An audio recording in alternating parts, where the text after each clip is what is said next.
The Shadow Doll. The Shadow Doll was first owned by a couple that bought the doll at an antique store in the US. The first night after bringing the doll home, the couple had terrifying nightmares, and when they woke up, they had scratch marks all over their bodies. The following night, the couple once again had terrifying nightmares, and when they woke up, they had claw marks all over their bodies. The couple now understood that something was wrong, and they contacted Ed Warren, who came to the couple's house. Ed right away felt that the doll was evil, so he brought the doll with him home and placed it in the Occult Museum. According to Ed, the Shadow Doll is made of human and animal bones, and the doll was created to haunt people's dreams. In order to make the doll haunt a person's dreams, someone has to take a picture of it, write across on the back of the picture, and then send it to someone. After a person has received and seen the photo, so will the Shadow Doll haunt the person's dreams. And it is even said that the doll can be so terrifying that it can even kill the person by stopping their heart in their sleep. Ed has also said that the doll should not be destroyed, because if a person destroys the doll, the spirits within the doll will be freed, and they will haunt the person who destroyed the doll.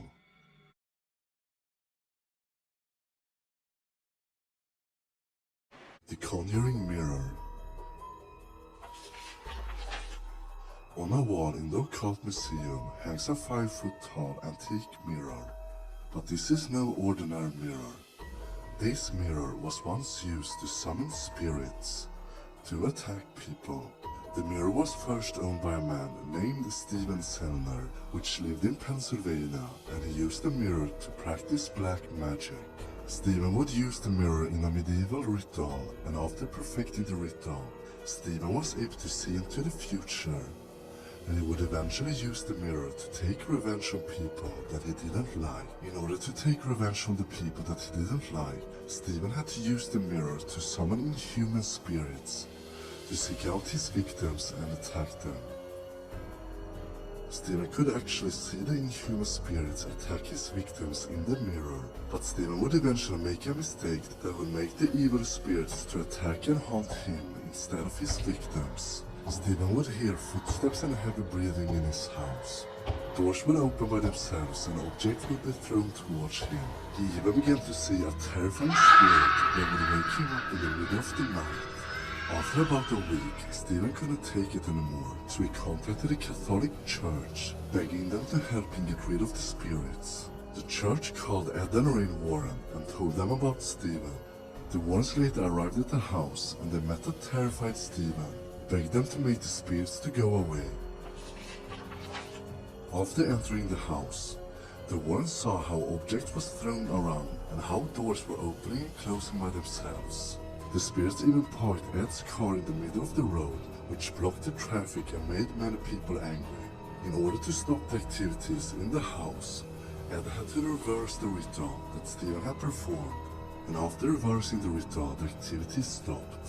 Before leaving the house, Stephen asked the Warrens if they could take the mirror with them. The Warrens said yes and took the mirror to their house and placed it in the Occult Museum.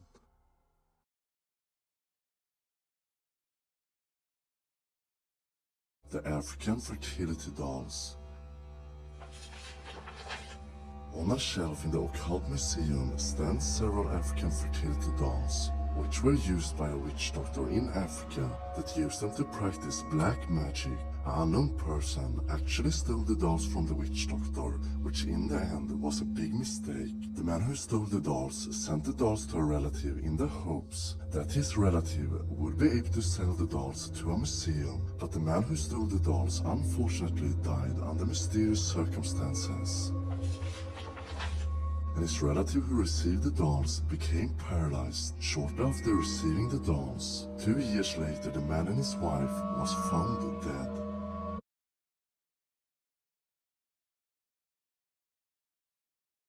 Death Dolls. In the Occult Museum you find 2 dolls that have been used in black magic, and these dolls are called Death Dolls. A death doll is created with the purpose to make a person sick and eventually die. The 2 dolls in the Occult Museum are made of different materials. from their victims, such as their victims' hair and clothes. In order for a death doll to kill their victim, the doll has to be hung in a tree near the victim's house. The victim would then become sick and eventually die. The two dolls in the Occult Museum are over 100 years old, and they were at one point owned by a wealthy woman. The woman bought the two dolls in Florida, and she brought them to her home in Connecticut. Almost right away, the woman noticed that there was something strange about the dolls. The dolls would disappear for days and then reappear somewhere else in the woman's house. The woman also began to have really bad luck, so she eventually gave away the dolls to Ed and Lorraine Warren. Ed and Lorraine Warren brought the dolls to their home and placed them in their Occult Museum, where they can still be seen today.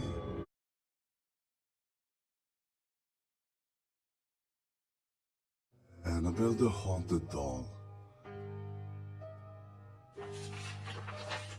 Annabelle the Haunted Doll is probably the most well-known object in the Occult Museum. According to Lorraine Warren, Annabelle is one of the most evil objects in the museum, and she doesn't even want to look at the doll. The story of Annabelle begins in the 1970s, when an older woman bought Annabelle in a thrift store for her daughter, named Donna. Donna happily accepted Annabelle, and she brought Annabelle back to her apartment. A few days passed and everything seemed normal. But after a while, other things started to happen. Annabelle would often be found in a different room than the one she was left in. Donna and her roommate Lou would also find small paper notes with childish handwriting on them that said "Help us" and "Help Lou." The two girls later contacted a psychic medium that told them that a young girl that had died in the apartment had possessed the doll. Annabelle apparently told the psychic that she liked the two college girls and that she wanted to stay with them. Donna and Lou said that Annabelle could stay with them. This was a big mistake. Granting the spirit permission to stay with them led to increased paranormal activity in the apartment. One night, when a male friend was staying at the apartment, Annabelle apparently attacked the male friend, leaving vicious scratch marks all over his chest. The two college girls now understood that this couldn't be the spirit of a young girl, and they contacted Ed and Lorraine Warren.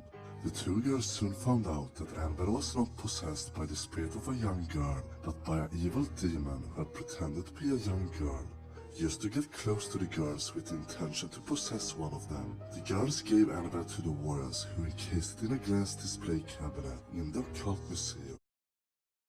Thank you so much for watching.